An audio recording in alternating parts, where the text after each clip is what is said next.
Bismillahirrahmanirrahim. Assalamu alaikum. How are you? I hope you all will be fine. So today's lecture I'm going to discuss autocorrelation. So as a name indicates, that's autocorrelation. So we discussed correlation. Correlations mean association between the two or more variables, and auto means automatic. So if there will be automatic correlation between the two variables or two or more variables, so it will call the autocorrelation. Okay.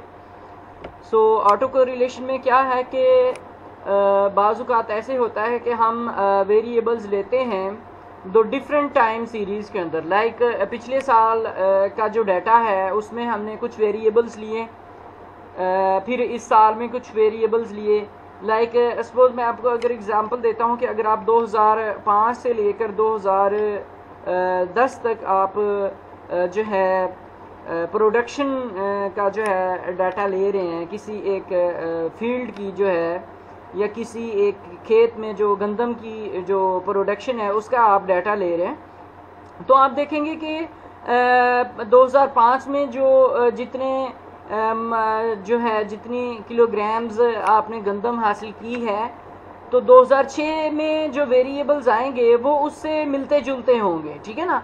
2007 वाले 2008 वाले उसमें थोड़ी बहुत changes हो सकती हैं, लेकिन mostly जो है वो जो वेरिएबल्स हैं उनकी वैल्यूज़ जो हैं वो आपस में मिलती जुलती होंगी, बशर्ते के दरमियान में कोई अचानक से कोई स्टारवेशन या इस तरह से कोई और कंडीशन आ गई हो जिससे सॉइल ख़राब हो गई हो, या बारिशें या इस तरह से कोई तो अदरवाइज़ क्या होगा कि जो प्रोडक्शन है वो उसकी वैल्यूज़ जो हैं वो सेम आती रहेंगी। तो वो वैल्यूज़ चूँकि सेम आ रही हैं तो उनमें हम ये कंसीडर करेंगे कि अगर सपोज़ हम कह रहे हैं कि 2005 से 2006 में अगर गंदम की औसत बढ़ी है तो 2007 में उससे बढ़ जाएगी, 2008 में उससे बढ़ जाएगी, 2009 में उससे बढ़ जाएगी और 2010 में उससे बढ़ जाएगी। तो इट मीन्स दैट कि there is a series of correlation in production of the wheat grains between the 2 years, between these 5 years। So हम ये कह सकते हैं कि ये एक सीरीज़ है, मतलब कि ये एक कोरिलेशन है कि अगर वो प्रोडक्शन जो है वो बढ़ रही है तो फिर बढ़ रही है, या अगर कोई चीज़ कम हो रही है तो फिर कम हो रही है। तो इसमें जो एक ऑटोमेटिकली जो कोरिलेशन पाया जाता है इसको हम कहते हैं ऑटो कोरिलेशन। ठीक हो गया। So as name indicates that it is the correlation between 2 or more variables, automatic correlations between 2 or more variables in the previous and current series of times. Okay. तो नेक्स्ट इसमें बेटा देखें 25th lecture है आपका। Auto correlation is a special case of series correlation. It is the relationship between the successive values of the same variables. ठीक है ना, एक वेरिएबल की जो आने वाली वैल्यूज हैं उनके दरमियान में अगर कोई रिलेशनशिप पाया जाता है तो उसको हम कहते हैं ऑटो कोरिलेशन। ठीक है ना, एक ही वेरिएबल को जब हम डिफरेंट टाइम्स में जब हम देखेंगे, जो डिफरेंट टाइम्स में जब हम एक वेरिएबल्स को देखेंगे तो उसके दरमियान में उसकी वैल्यूज़ के दरमियान में जो रिलेशनशिप पाया जाएगा वो कहलाएगा ऑटो कोरिलेशन। ठीक हो गया। So the successive values of 2 variables are independent not interdependent not independent. तो ऑटो कोरिलेशन में क्या होता है कि जो सक्सेसिव वैल्यूज़ हैं 2 वेरिएबल्स की या 2 से ज़्यादा वेरिएबल्स की, वो आपस में इंडिपेंडेंट नहीं होती। अब देखें बेटा, इसके जो अजम्पशंस थे कोरिलेशन के जो अजम्पशंस थे, हमने जो अजम्पशंस पढ़े थे 6-7, उनमें ये था कि जो वेरिएबल्स हैं उनके दरमियान में जो है उनकी वैल्यूज़ जो हैं वो इंडिपेंडेंट होनी चाहिए, डिपेंडेंट नहीं होनी चाहिए, इंडिपेंडेंट होनी चाहिए। लेकिन यहाँ पर क्या है, यहाँ पर डिपेंडेंसी पाई जाती है। उन वेरिएबल्स की जो वैल्यूज़ हैं वो इंडिपेंडेंट नहीं है बल्कि उनके दरमियान में डिपेंडेंसी पाई जाती है। तो इस जो डिपेंडेंसी है, जो कि वायलेशन है अजम्पशन की, उसको हम कहेंगे ऑटो कोरिलेशन। तो इसकी इक्वेशन में आप ये देख सकते हैं कि अजम्पशन जो है वो क्या है, U I U J is not equal to 0। ठीक है ना, यू आई और यू जे कुछ भी नहीं है। ये इसको यू आई को आप कह लें कि प्रीवियस टाइम की जो वैल्यूज़ हैं, और यू जे को आप कह लें कि जो करंट टाइम पीरियड्स की जो वैल्यू है। तो ये बराबर नहीं है 0 के। इट मीन्स दैट कि they are dependent not independent. ठीक है ना, अगर ये 0 के बराबर होती तो हम ये कह सकते कि they are independent to each other. ठीक है ना, कि उनकी वैल्यूज़ कुछ ना कुछ नहीं आ रही। अब वैल्यूज़ आ रही, इट मीन्स दैट कि they are not equal to zero. So the successive values of two variables are independent not independent. Okay, इसमें बेटा एक सिंपल सी एक और एग्जांपल भी हम लेते हैं। If an individual spend too much in the period like one, एक पीरियड था उसमें UT, उसके टाइम में उसने कोई चीज़ स्पेंड किया, तो then he have to spend less in the period 2 like UT+1। अच्छा भाई, इसकी एक एग्जांपल बड़ी सादा सी मैं आपको समझाता हूँ। आप सारे पढ़ रहे हैं या हॉस्टलाइड हैं, तो ये एक बड़ी सिंपल सी यहाँ पर एक एग्जांपल मैं दूंगा। देखिए, फ़र्ज़ करें आपको 15,000 पर मंथ आपको घर से ख़र्चा मिल रहा है हॉस्टल में रहने का। तो अगर देखा जाए तो 500 रुपये रोज़ के आपने ख़र्च करने हैं सीधे हिसाब से, लेकिन ऐसा नहीं हो सकता, कभी भी नहीं हो सकता। तो अगर आप पहले 10 दिन में 10,000 खर्च कर देते हैं, तो पीछे वाले 20 दिन में आपके पास कितने पैसे बचे होंगे? सिर्फ 5,000। अब उस 5,000 को आपने 20 दिनों में खर्च करना है। बात समझ गए आप? तो इट मीन्स दैट कि if an individual spends too much in the period 1 UT, अगर वो पहले पीरियड में बहुत ज़्यादा खर्च कर लेता है, then he have to spend less in the period 2 UT+1। UT+1 से मिलाता है दूसरा पीरियड, कि अगर वो पहले 10 दिन में 10,000 खर्च कर लेता है, तो अगले 20 दिन में फिर उसको सिर्फ 5,000 ही खर्च करना पड़ेगा, फिर उसको सेविंग्स करनी पड़ेगी। तो इट मीन्स दैट कि अगर हम दो डिफरेंट टाइम पीरियड में अगर कोई वैल्यूज़ लेते हैं, तो उनके दरमियान में कोरिलेशन है। कोरिलेशन किस तरह से है कि अगर आप पहले टाइम पीरियड में ज़्यादा पैसे खर्च कर लेते हैं, तो अगले टाइम पीरियड में आप कम पैसे खर्च करने पड़ेंगे, या अगर आप पहले कम खर्च करते हैं तो फिर आप ज़्यादा खर्च कर सकते हैं। ठीक है ना? तो इट मीन्स दैट कि there is a correlation between the variables, between the values of the same variable in the different periods of time. There is a correlation of values of the same variable in the different periods of time. So if you spend too much money in the first period of time, then you have to save the money in the second period of time. So this correlation is called the autocorrelation. Okay, now come to the next point, concepts of autocorrelation. One of the CLRM correlation regression model assumption is that CLRM means that correlation regression model assumption is that the disturbance term related to any other observation is not influenced by the disturbance term to any other observation, like U is equal to UI, UJ is equal to 0। तो वही बात आ गई कि अगर ये 0 के बराबर हो जाती है, तो जो अजम्पशन थी वो ये थी कि जो डिस्टर्बेंस है उनके दरमियान में कोई जो है रिलेशनशिप नहीं पाया जाता। लेकिन यहाँ पर क्या है कि रिलेशनशिप पाया जाता है, लिहाजा ये जो वैल्यू है इसमें इज़ नॉट इक्वल टू 0 आ जाएगी। बात समझ आ गई ना? अजम्पशन में इज़ इक्वल टू 0 था, लेकिन हकीकत में क्या है, is not equal to 0। So in this assumption, if this assumption is not satisfied, then that is if the value u in any particular period of time is correlated with its own preceding value। मतलब कि अगर किसी एक period में value है u की, वो relate कर रही है आने वाले पीरियड के टाइम के साथ, so we can say that there is a auto correlation of series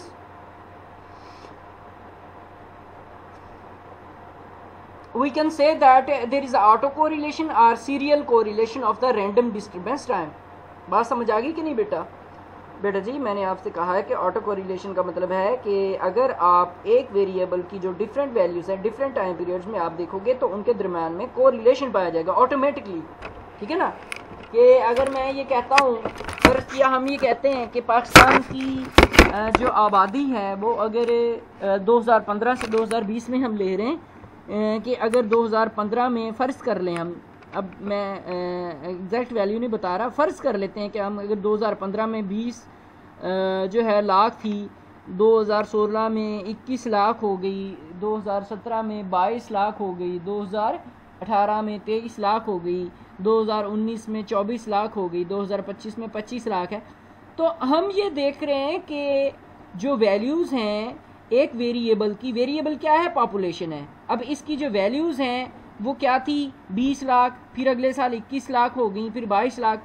सो ये एक जो वैल्यूज़ हैं इनके दरम्यान में को रिलेशन है। ये नहीं है कि 2015 में तो थी 20 लाख, लेकिन 2016 में 21 थी, 17 में कितनी होगी, 10 लाख होगी, और 18 में फिर 40 लाख पे पहुंच गई। ऐसे कभी भी नहीं हो सकता। ये एक सीरीज़ के हिसाब से जो वैल्यूज़ हैं ये बढ़ेंगी, या एक सीरीज़ के हिसाब से जो वैल्यूज़ हैं ये कम होगी। तो अगर वैल्यूज़ जो हैं वो सीरीज़ के हिसाब से बढ़ रही हैं या सीरीज़ के हिसाब से कम हो रही हैं, then we can say that there is a correlation between the variable between the values of the variable in the different series of the time. So this is called the autocorrelation.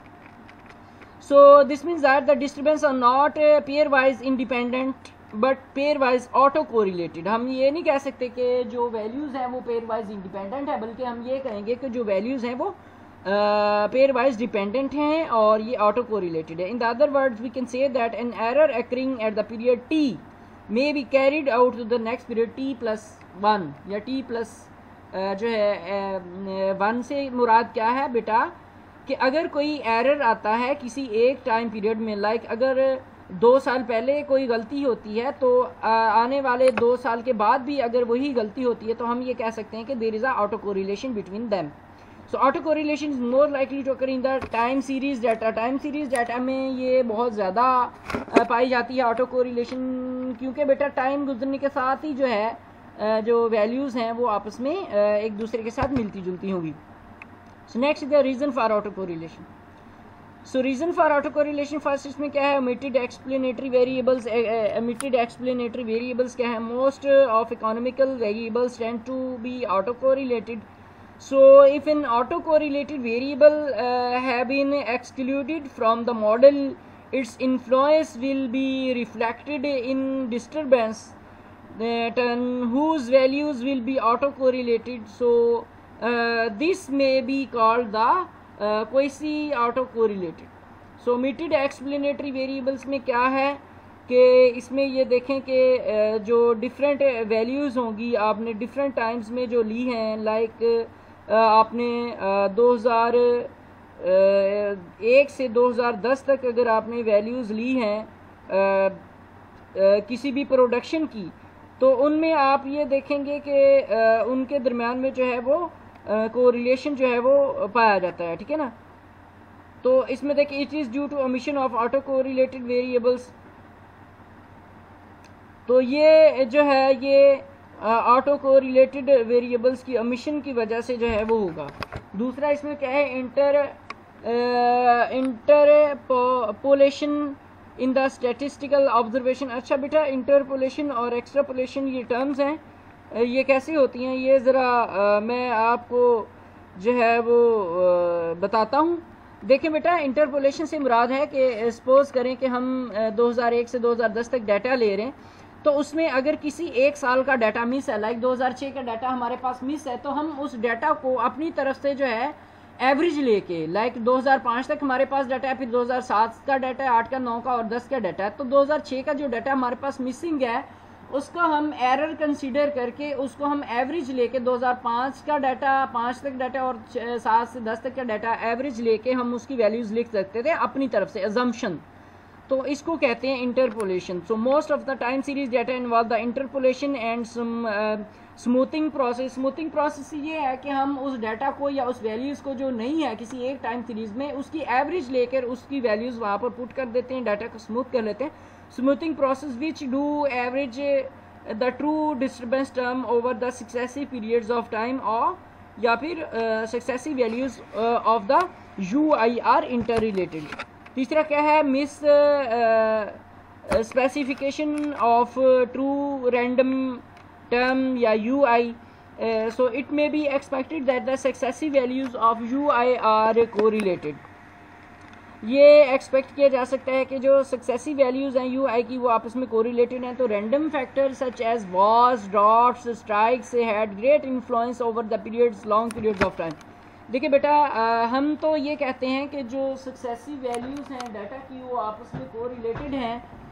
Like अगर gross primary production को हम देख रहे हैं 2015 से 2020 तक देख रहे हैं, लेकिन सपोज़ अगर वो वैल्यूज़ आपस में तो कोरिलेटेड होंगी, लेकिन अगर अचानक से कोई आफत आ जाती है, जैसे कि जंग हो जाती है या कहत साली आ जाती है या स्ट्राइक्स आ जाती हैं, जैसे अभी देखें करंटली सिचुएशन में कोरोना है, देखें जी, तो कोरोना की वजह से देखें जो प्रोडक्शन थी, देखें आपने इवन के देखा कि पेट्रोल और पेट्रोलियम की मसनूआत जो है इनकी वैल्यूज़ भी कम हो गई थी, क्योंकि कंजम्पशंस जो है वो बहुत ज़्यादा कम हो गई थी। फिर डिफरेंट चीज़ों की वैल्यूज़ जो हैं, डिफरेंट चीज़ों की जो रेट्स हैं, लाइक खाने पीने की चीज़ें जो थी उनके जो रेट्स थे वो बहुत ज़्यादा बढ़ गए थे। तो मतलब कि जो नॉर्मल एक प्रोसेस आ रहा था, जो एक नॉर्मल वैल्यूज़ आ रही थी कि हर साल जो प्रोडक्शन होनी थी, जो एक नॉर्मल तरीके से जो प्रोडक्शन हो रही थी एक सीरीज़ के हिसाब से, तो वह यकदम ही चेंज हो गई कोरोना की वजह से। देखा आपने, फ़र्ज़ किया अगर किसी शॉपकीपर की सेल होती थी पिछले 5 साल से, अगर वो हर महीने में 2 लाख रुपए अगर उसकी सेल होती थी, तो कोरोना के दिनों में उसकी 2000 भी नहीं हुई। तो ये एक सडन चेंज आ गया।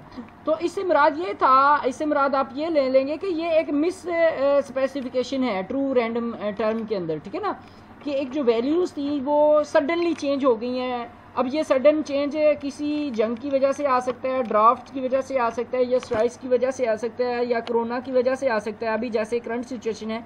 तो ये इसको कहते हैं miss specification. For example, low agriculture cropping in the periods of the time has influenced on the several other variables in the other periods of time. So in case so it cause serial autocorrelation under such circumstances if we assume that E is equal to ui and uj is not is equal to 0, we really misspecify the true pattern of the ui। तो अगर हम ये कहते हैं कि uj is equal to and uj is equal to 0, तो इसमें हम फिर मिस स्पेसिफाई कर रहे हैं ना, ये बराबर नहीं हो सकता। उसके बाद बेटा इसके ऑर्डर्स हैं, देखें फर्स्ट ऑर्डर है और higher degree order of autocorrelation है। First order of autocorrelation क्या है, U T is equal to P U T minus 1 plus U T. So U T और यू टी प्लस 1 क्या है, ये disturbance term है during first and second periods of time. मतलब U T first period time की disturbance और U T minus 1 या U T plus 1 second periods की जो है वो डिस्टर्बेंस है। जबकि P क्या है, कोफिशिएंट ऑफ कोरिलेशन है, और VT क्या है, रैंडम वेरिएबल है। ठीक हो गया, ये इस तरह से इक्वेशन है। और दूसरी जो higher degree of autocorrelation है, इसमें देखें थोड़ी सी चेंजेस है। UT इज इक्वल टू किसके आ जाएगा फिर, P1 UT minus 1 plus P2 UT minus 2 plus P3 UT minus 3। तो ये higher degree of autocorrelation. Mostly first order of autocorrelation ही होता है, higher degree of autocorrelation नहीं होता।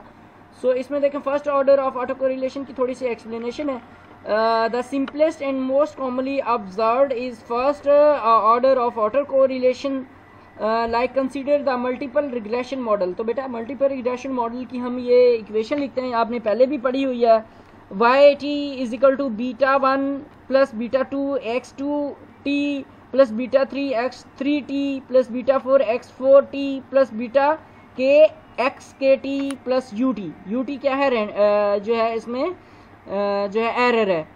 अच्छा बेटा जो x2t x3t x4t ये आपके वेरिएबल्स हैं। So in which the current observation the error term ut is the function of the previous lagged observation of the error term.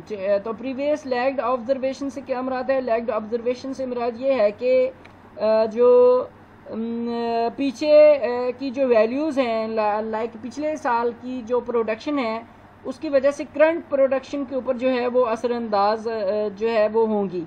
ठीक है ना, कि अगर पिछले सालों में ज़्यादा सेविंग नहीं हुई तो इस साल जो है वो कहत साली हो सकती है, या इस साल की जो इकोनॉमिक्स है जो है जो इकोनॉमिकल ग्राफ है वो नीचे आ सकता है। अगर पिछले सालों में ज़्यादा प्रोडक्शन है और सेविंग भी ज़्यादा है तो जो है वो ग्राफ जो है वो ऊपर की तरफ जा सकता है। इसको लैग वैल्यूज बोलते हैं। तो in which the current observation of the error term ut is the function of the previous lagged observation of the error term. So ut is equal to p ut minus 1 plus et क्या है, error है। So the coefficient p क्या है, ये first order of autocorrelation कहलाता है। Coefficients का, और it takes the values from -1 to +1 तक इसकी वैल्यूज़ होती हैं। It is obvious that the size of the P जो है इसको कह लें will determine the strength of the serial correlation, ठीक है ना। तो ये सीरियल कोरिलेशन जो है इसको जो है वो डिनोट करेगा। ये असल में पी नहीं है, पी इसको नहीं बोलते, इसको हम जो है ये देखेंगे कि we can have the 3 different cases, ठीक है ना। सो द कोफिशिएंट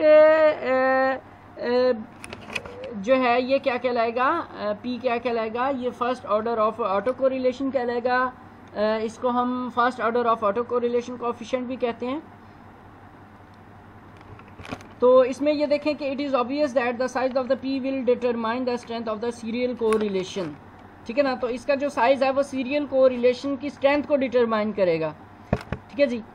सो अगर ये 0 है तो हम ये कहेंगे कि there is no autocorrelation. अगर इसकी वैल्यूज़ 1 है तो the values of the previous observation of the error become more important in determining the values of the current error and therefore high degree of autocorrelation exist, ठीक है ना। अगर इसकी values 1 है तो हम ये कह सकते हैं कि प्रीवियस और करंट में जो है वो जो प्रीवियस वैल्यूज़ हैं और करंट वैल्यूज़ हैं इनमें high degree of autocorrelation पाया जाता है। तो in this case we have the positive autocorrelation. अगर इसकी वैल्यूज़ -1 है तो हम ये कह सकते हैं कि नेगेटिव ऑटो कोरिलेशन है। तो बेटा देखें फर्स्ट ऑर्डर में पॉजिटिव कोरिलेशन को हम ग्राफिकल एक्सप्लेनेशन में कैसे कहते हैं। देखिए बेटा ये 2 है, इसमें देखें एक ये वाली वैल्यूज़ हैं, इसमें 2 लाइनें आपको नज़र आ रही है और एक ये वाली वैल्यूज़ हैं। तो पॉजिटिव कोरिलेशन क्या होगा कि अगर एक टाइम में किसी एक वेरिएबल की वैल्यू बढ़ रही है, देखें यहाँ पर जो ये वाला वेरिएबल है इसमें यहाँ इस टाइम पीरियड में यहाँ से लेकर यहाँ तक इसकी वैल्यू बढ़ रही है, लेकिन अगले टाइम पीरियड में जो उसकी वैल्यूज़ हैं वो भी बढ़ रही है। यहाँ पर इसकी वैल्यूज़ अगर कम हो रही हैं तो इसकी वैल्यूज़ भी कम हो रही हैं, यहाँ पर इसकी वैल्यूज़ बढ़ रही हैं तो इसकी वैल्यूज़ भी बढ़ रही हैं। इट मीन्स दैट कि अगर 2 वेरिएबल्स की जो वैल्यूज़ हैं वो एक ही वक्त में कम हो रही हों और उसी तरह से आगे बढ़ रही हो, मतलब कि अगर उनके दरम्यान में कोरिलेशनशिप इस तरह से पाया जाता है कि अगर एक वैल्यू कम हो रही हो तो दूसरी भी कम हो और एक वैल्यू ज़्यादा हो रही हो तो दूसरी वैल्यू भी ज़्यादा हो, like that, just like the इसको क्या बोलते हैं डायरेक्ट रिलेशनशिप और दूसरे को क्या बोलते हैं इनवर्स।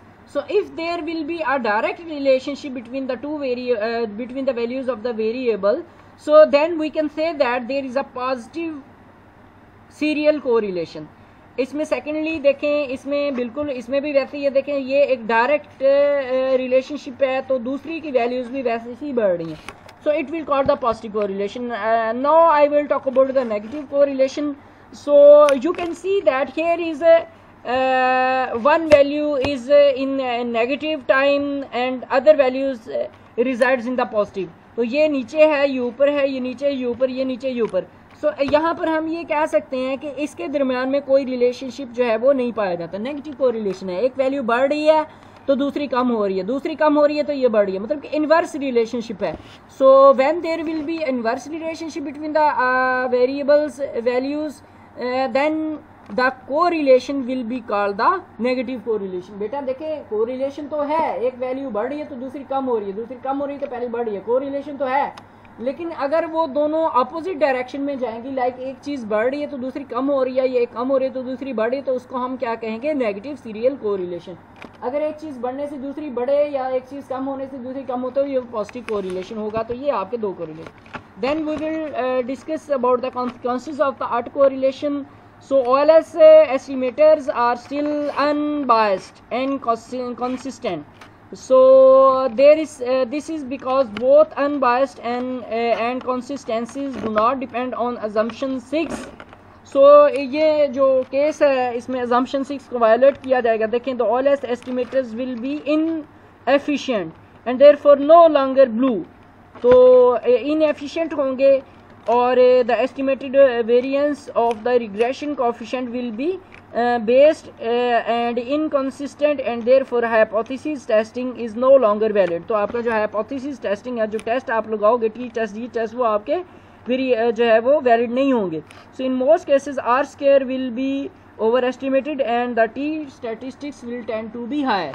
तो इसमें जब वैल्यू इनएफिशिएंट होंगी और अनबायस्ड और कंसिस्टेंट होंगी तो आपके जो टेस्ट है उनकी वैल्यूज जो है वो वैलिड नहीं होंगी और उनकी वैल्यूज जो है वो बढ़ जाएंगी। अच्छा बेटा, उसके बाद है ऑटो कोरिलेशन के टेस्ट। तो मोस्टली जो कोरिलेशन के ऑटो कोरिलेशन के टेस्ट होते हैं उसको दो हैं। उसमें पहला है डर्बिंग वेस्टर्न टेस्ट और दूसरा है वैन न्यूमैन रेशियो टेस्ट। तो मोस्टली इसमें जो लगता है वो है डर्बिन वेस्टर्न टेस्ट, ठीक है ना। तो दूसरा है वैन न्यूमैन टेस्ट। ये था बेटा आपका ऑटो कोरिलेशन। ऑटो कोरिलेशन क्या था इसको हम थोड़ा सा रिवाइज कर लेते हैं। हमने ये कहा था कि अजम्पशंस में मल्टीपल रिग्रेशन के अजम्पशंस में हमने ये कहा था कि जो वेरिएबल्स की जो वैल्यूज़ हैं उनके दरमियान में जो है वो कोरिलेशन नहीं पाया जाना चाहिए, लेकिन अगर उनके दरमियान में कोरिलेशन मौजूद होता है तो उसको हम बोलते हैं ऑटो कोरिलेशन। तो इसकी एग्जांपल्स में भी आपको पढ़ाई गई हैं, कॉन्सेप्ट्स क्या हैं, इसकी इक्वेशन हो गई, इसके रीजंस क्या हैं, ओमिटेड एक्सप्लेनेटरी वेरिएबल, इंटरपोलेशन और misspecification of the true random terms. Then इसके ऑर्डर्स हमने देखे हैं, फर्स्ट ऑर्डर ऑटो कोरिलेशन है या फिर सेकंड ऑर्डर ऑटो कोरिलेशन है या फिर higher degree of autocorrelation है, इसको हमने देखा है। फिर ग्राफिकल एक्सप्लेनेशन देखी हमने पॉजिटिव सीरियल और नेगेटिव सीरियल कोरिलेशन की, और आखिर में कॉन्सिस्टेंसीज देखे हैं, और आखिर पे जो है हमने टेस्ट पढ़े हैं। इसके दो टेस्ट है, डर्बिन वेस्टर्न टेस्ट और वैन न्यूमैन टेस्ट। इसके साथ ही आज का लेक्चर ख़त्म होता है। If you have any queries about that lecture you can ask me. Thank you so much. अल्लाह हाफ़िज़।